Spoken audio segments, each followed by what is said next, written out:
Hello, hello. Today's February 13th, 2023. And the word of the day is family. And this could be a heated topic for some and maybe not so heated for others. For me, family has been a heated topic, it seems, since the beginning of my life. And if you guys watched my previous videos, you guys know why.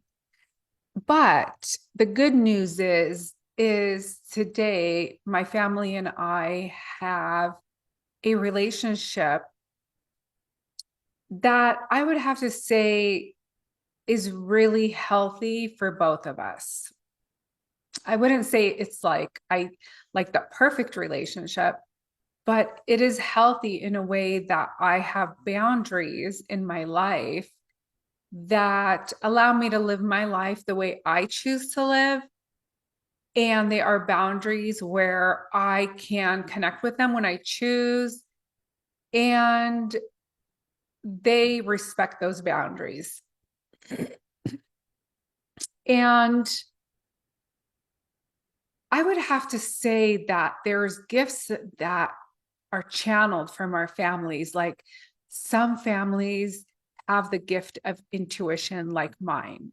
We are a family of intuition. We're highly intuitive. And I would have to say we're good with money too. Like we know how to make money. And every single member of my family, I have four brothers and I'm the only girl. And all my brothers have businesses. And even though I have branched off and created a life for myself, my entire family still is an entire unit. They live next to each other in the same proximity, like they can see each other if they wanted every day. They can connect with one another. And for me, I'm like 4 hours away. So it's not as easy. But again, if you watch my other videos, you'll know why like my path has taken a different route, being that I'm a girl and four brothers, they're boys. So the rules were different if you were a male in my family than if you were a female. And in every family, there's one person that really uproots generational. I don't know if the right word is trauma, but things that don't really work, like dysfunctions. And usually that one person is generally the black sheep because they're not going to go along with how the family unit has been operating as it has for so many generations. And guess who is the one? Me, of course. I'm the one who is very different in the sense that I have changed my life 360. And when I talk to my family, it seems that they are still in their ways. Now, I have known this since I was younger that I was going to have to leave my family in order to be the person that I'm here to be and heal my lineage. And I felt up for it, to be honest, as a child. And now that I'm on the other side of it, I can say that it definitely has been worth it because today I have a freedom and a life that many girls from my culture perhaps could only dream of. And freedom is such an important thing for me, not only because of my culture because of my sign. And I'm a Sagittarius, and Sagittarius love freedom and independence.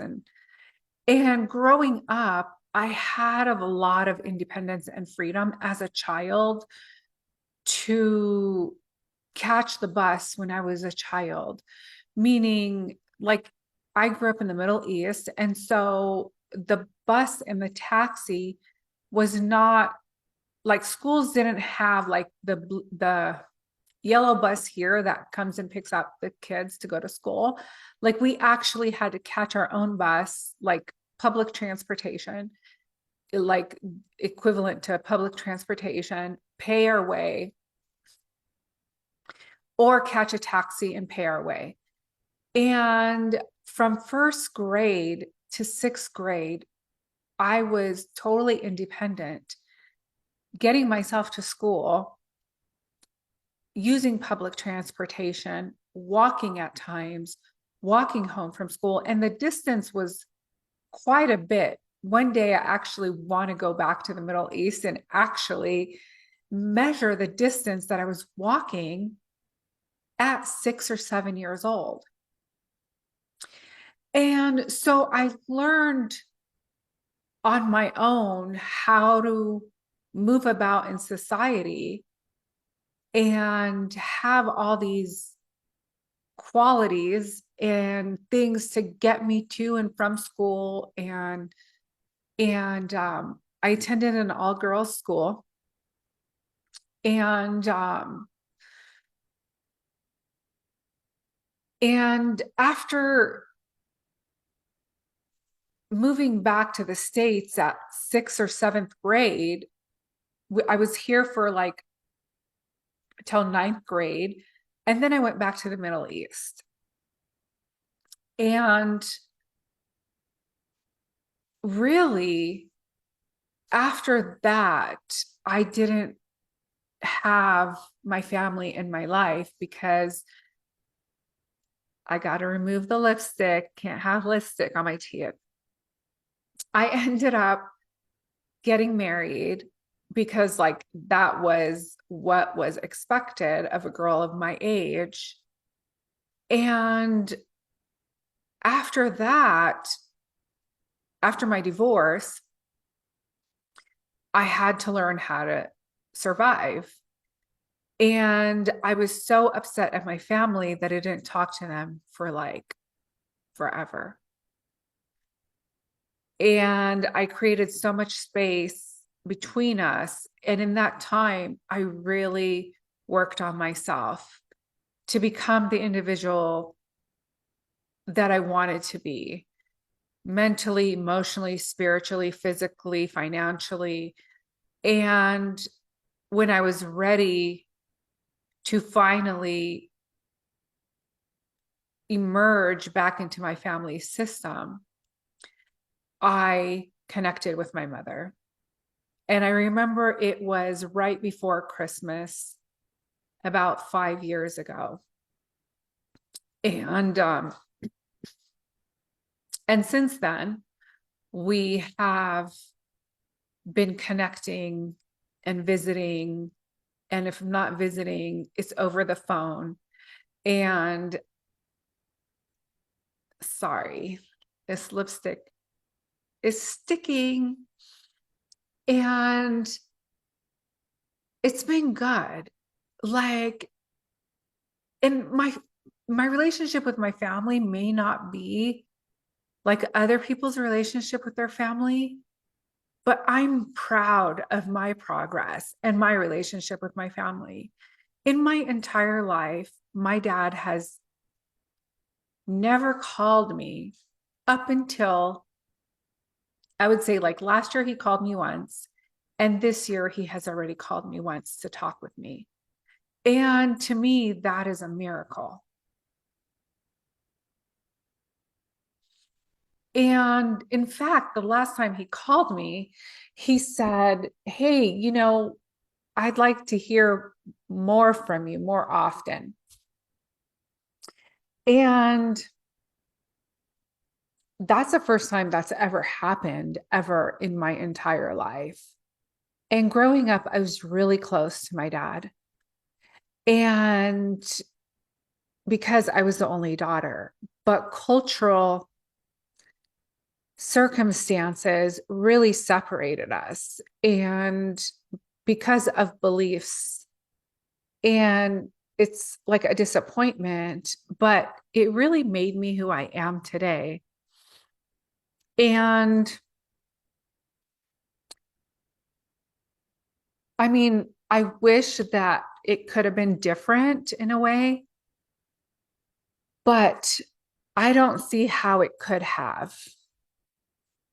But then again, like we can have our soul family.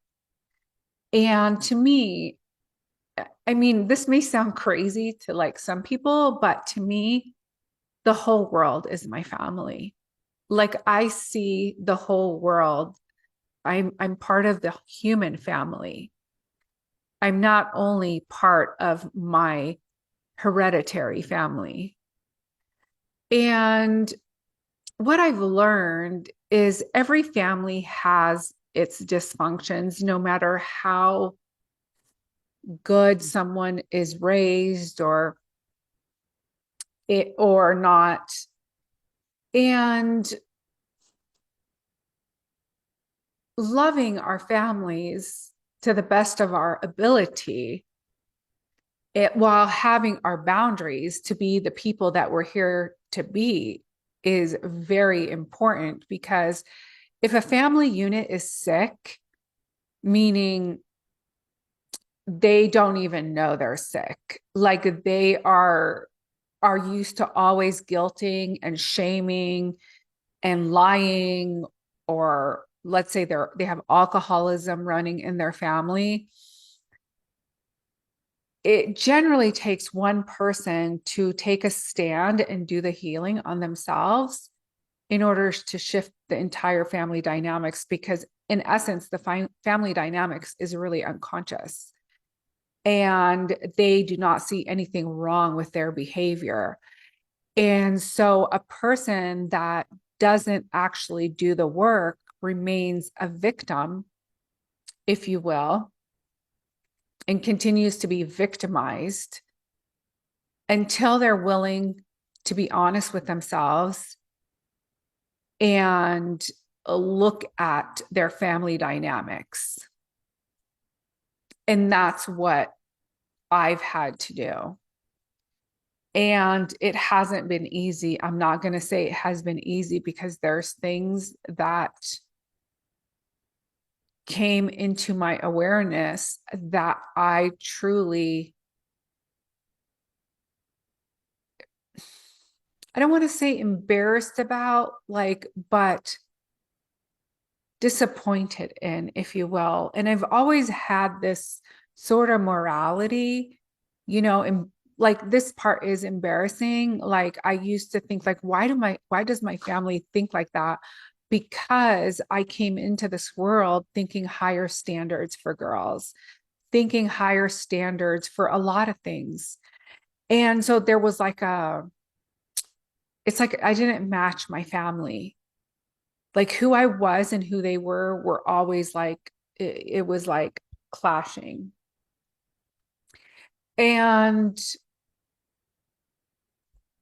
until now, of course, because I give it to them how I see it, but I'm very conscious of how I go about it. But I've always been able to speak my mind with my family. Like that was one thing that I never held back on. And like I was saying, every family has dynamics. And so, how do you move within those dynamics? Do you need to create physical boundaries? Do you need to create like distance and time in order for you to be the person that you're here to be? Maybe it's your siblings, you know. Generally, when I talk with my siblings, it's usually fine.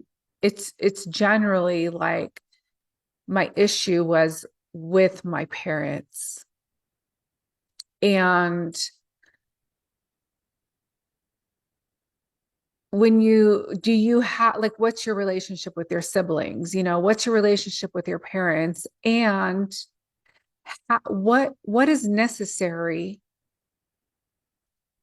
for you to improve that relationship? And that's what has been my journey in the past 5 years is how can I improve my relationship? How can I take a look at my part in the deal?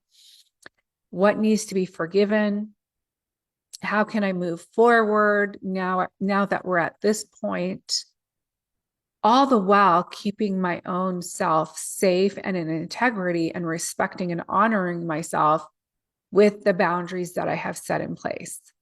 Now, when I did go back in, I did have to set boundaries, whether it was in a conversation or generally it's been in a conversation because I have distant boundaries, like I live in a different state.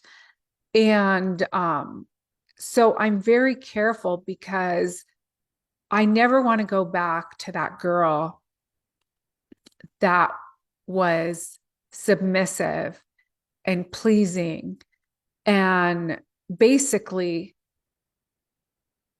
and I'm just going to say it, my submissiveness and my people pleasing that I learned how to like be people pleasing, meaning to please my dad, that I was agreeable to him in ways.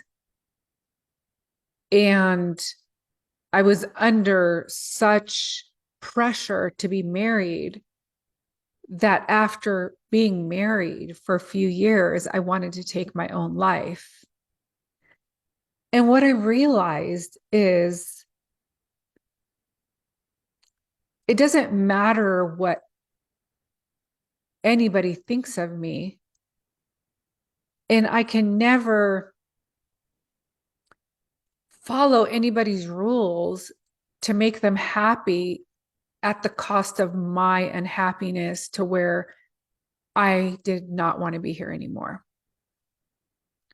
And so this whole thing of looking good in front of other people and not caring about how your children feel or how your parents feel, or it's just this idea of looking good in front of other people is something that I burned it down years ago because of the effects and where it led me. It led me to a place of, like I said, not wanting to be here, to wanting to take my life. And I found that that was so unhealthy. And I'm going to move over a little bit because of the sun. And so, what is it in your family that really takes you to that dark space? And what would need to happen in order for you to shift that? Because if it's bringing you down, it's really an unhealthy pattern that maybe you have to set the boundary around, because a person that has been acting a certain way for so long and they've been getting away with how they're behaving and are not doing work on themselves are not going to set a boundary.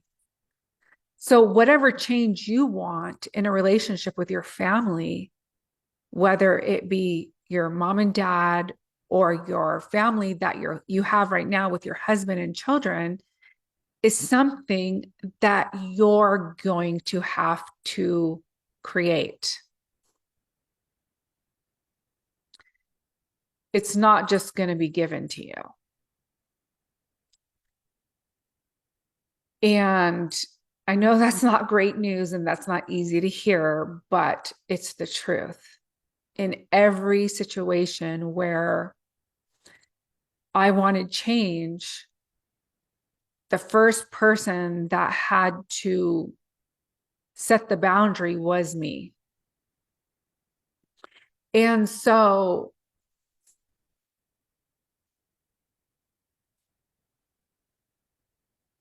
And boundaries, if you've been in a dysfunctional family, are not the easiest to put down. But we can learn how to have healthy boundaries with ourselves and others. And boundaries keep us safe and healthy, and boundaries keep other people safe and healthy. And even though they may not like it at first, they will adjust. So, what I would say today is, what boundaries would you like to place in your relationships, whether it be like soul family, immediate family, your husband and your children, or your parent family? Either way, boundaries are good for all of us. It tells people like, this is like, it's a respect thing, right? We're respecting you. We're honoring someone when we have boundaries. We're honoring ourselves. So I love what I've learned from another coach who like says like, I'm in the process of having healthy boundaries. I'm in the process. So what I would encourage you to do today is set that intention that you are willing to have healthy boundaries in your relationship with your family, your immediate family, your relationship with your global family, your relationship with your, you know, original family,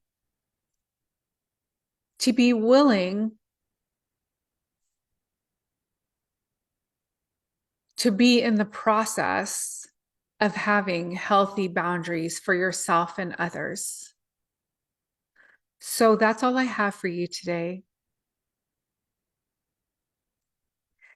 I hope you're having a wonderful day wherever you're at in the world. And I will see you tomorrow, February 14th, Valentine's Day. Bye.